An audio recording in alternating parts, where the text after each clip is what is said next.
Chaque jour, le même rituel. À son retour du travail, Yvan allume son ventilateur et se désaltère. Veilleur de nuit, il a beaucoup de mal à dormir 2 jours dans sa petite chambre installée sous les combles d'un immeuble parisien. Voilà, c'est l'endroit où je regarde la télé, où je mange, où je fais tout. Hein.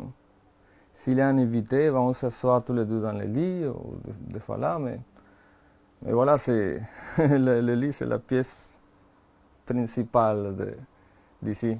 Surface totale 6,83 m² pour un loyer mensuel de 370 €.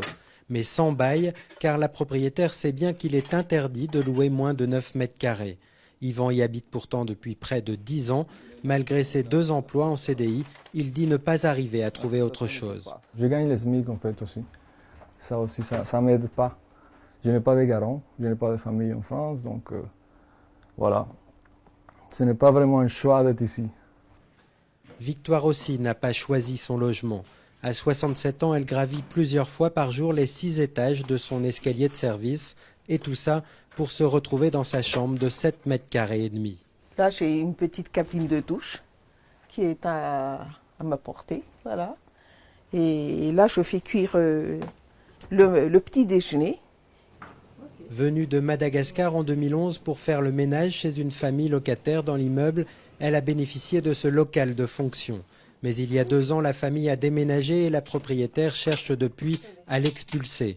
Victoire, qui craint de se retrouver à la rue, s'y accroche même si elle passe le plus clair de son temps dehors.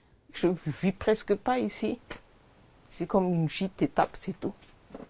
Prochaine étape pour Victoire, comme d'ailleurs pour Yvan, ce serait que leur logement soit reconnu comme impropre à l'habitation. Un arrêté qui contraindrait les propriétaires, ou à défaut l'État, à les reloger dans un logement décent. L'État prend environ une 50aine d'arrêtés d'insalubrité sur ce type de logement. Sur 7000 chambres, je vous laisse imaginer, sachant que dans la 50aine d'arrêtés, vous avez aussi les caves, les combles, ce genre de choses. Donc on a un certain nombre de chambres qui font entre 6 et 9 m² pour lesquelles l'État ne prend pas d'arrêté.